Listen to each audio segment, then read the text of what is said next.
Setelah menampilkan menu sesuai dengan yang kita mau, selanjutnya kita akan coba membuat halaman login untuk membedakan user yang sudah login.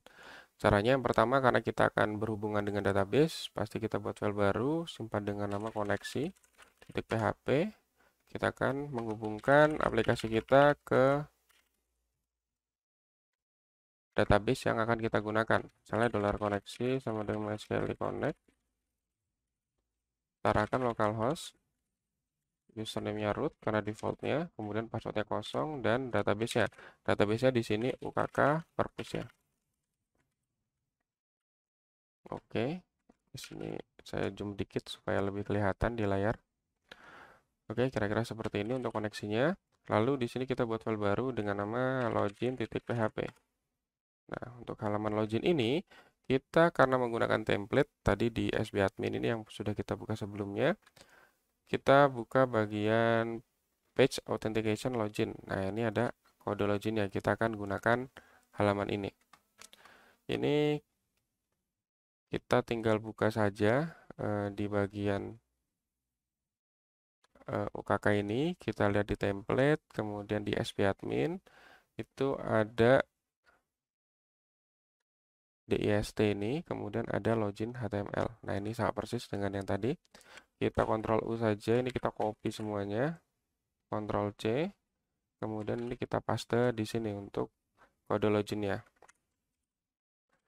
Kemudian di index di bagian atas ini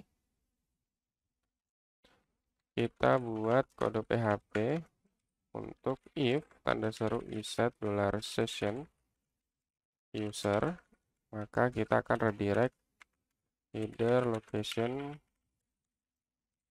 login PHP. Jadi kalau misalnya belum ada user yang login, otomatis kita akan arahkan ke login PHP. Jangan lupa tambahkan session start.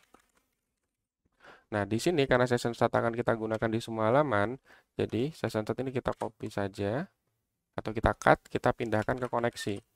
Jadi ketika kita include koneksi, otomatis session start dia akan masuk. Jadi di sini include koneksi.php. Oke, ini kita simpan. Kemudian kita buka lagi website yang kita tadi, perpustakaan digital, buka perpus, kita refresh. Nah, dia akan mengarahkan ke login PHP karena kita belum login. Oke, di login PHP, titelnya kita rubah jadi login ke perpustakaan digital. Oke, jika sudah, kita kontrol min saja supaya lebih kecil.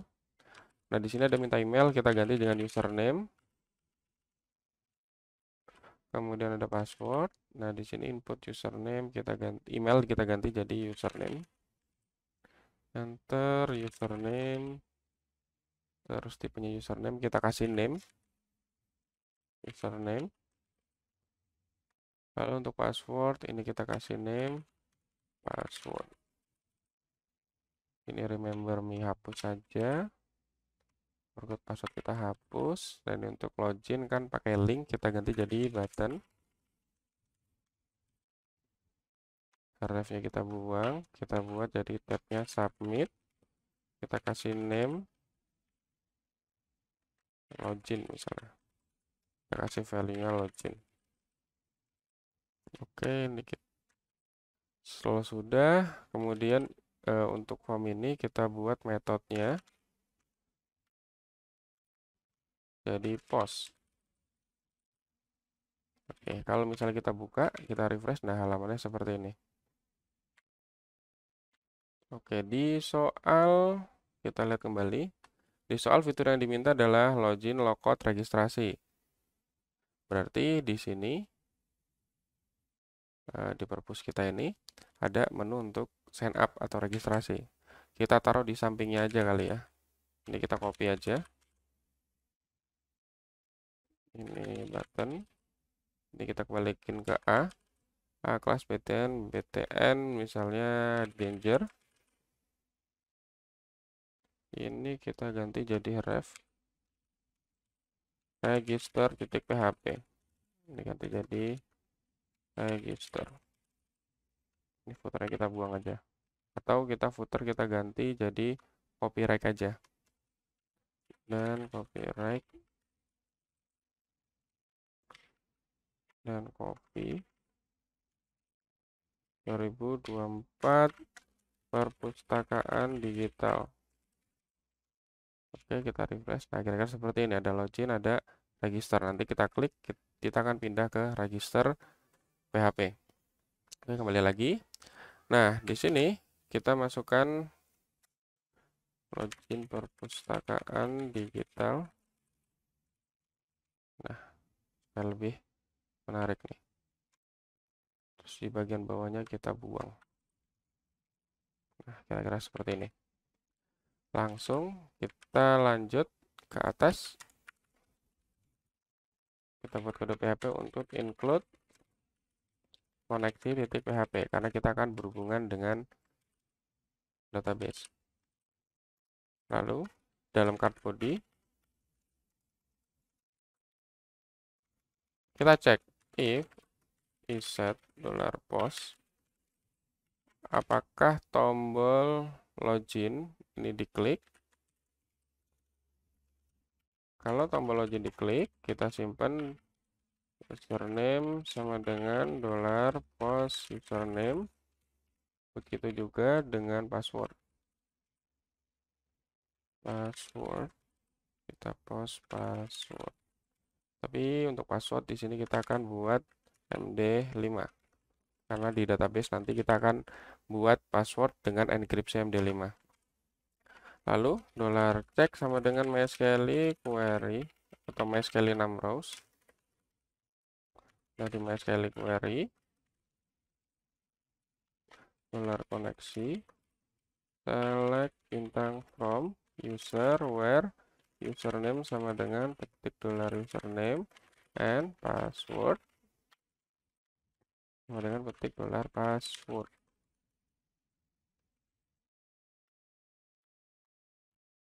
If $check lebih besar dari 0 atau datanya ada, maka $session user sama dengan MySQL fetch array $data. Nah, data ini dapat dari mana? Di sini kita masukkan ke variabel aja supaya tidak berulang. Nah, sini data sama dengan MySQL query ini. Kemudian ini cek sama dengan 6 rows dari data dan untuk datanya fetch array dari data yang tadi dipanggil pakai query. Jika sudah, di sini kita tampilkan pesan alert aja.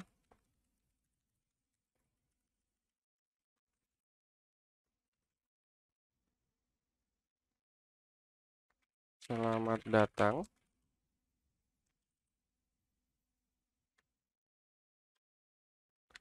Login berhasil. Else berarti usernya salah. Kita tampilkan pesan maaf, username atau password salah. Nah, setelah itu kita arahkan location.href ke index.php.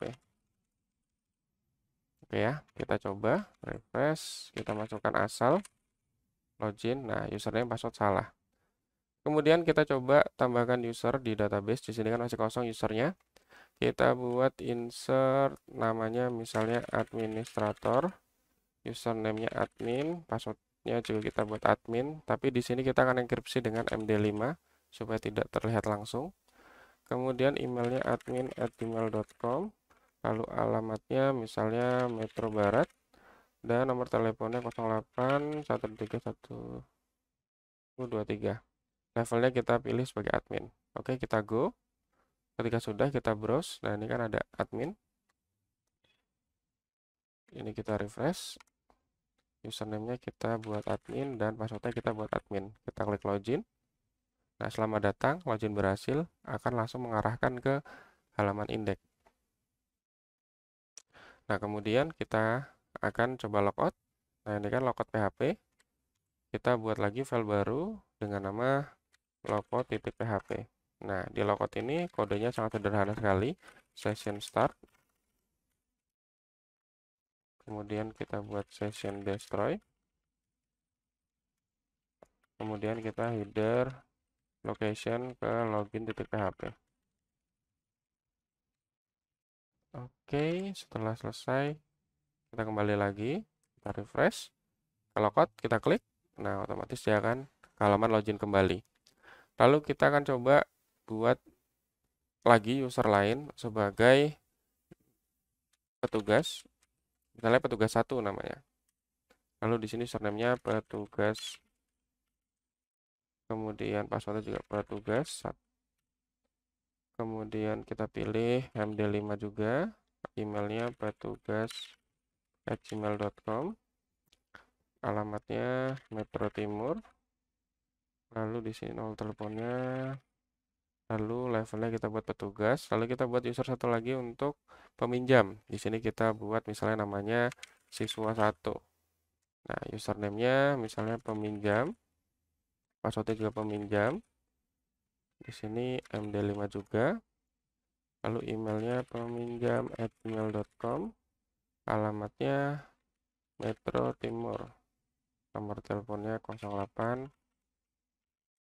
3123. Levelnya kita buat peminjam. Kita go. Nah, setelah go ada 3 user. Kita coba satu persatu usernya bisa login nggak. Yang kedua tadi petugas ya. Kita coba masuk sebagai petugas. Kita login. Oke, data berhasil. Oke, masuk. Kemudian kita masukkan lagi tadi ada peminjam. Jadi kita masukkan peminjam. Login. Oke, berhasil juga. Berarti 3 user tadi bisa masuk semua. Terus kalau kita masukin salah, maka akan pesan maaf username password salah. Nah, setelah login selesai, selanjutnya fitur yang ada di permintaan login ini udah down. Kemudian kita buat logout juga sudah down. Lalu ada registrasi.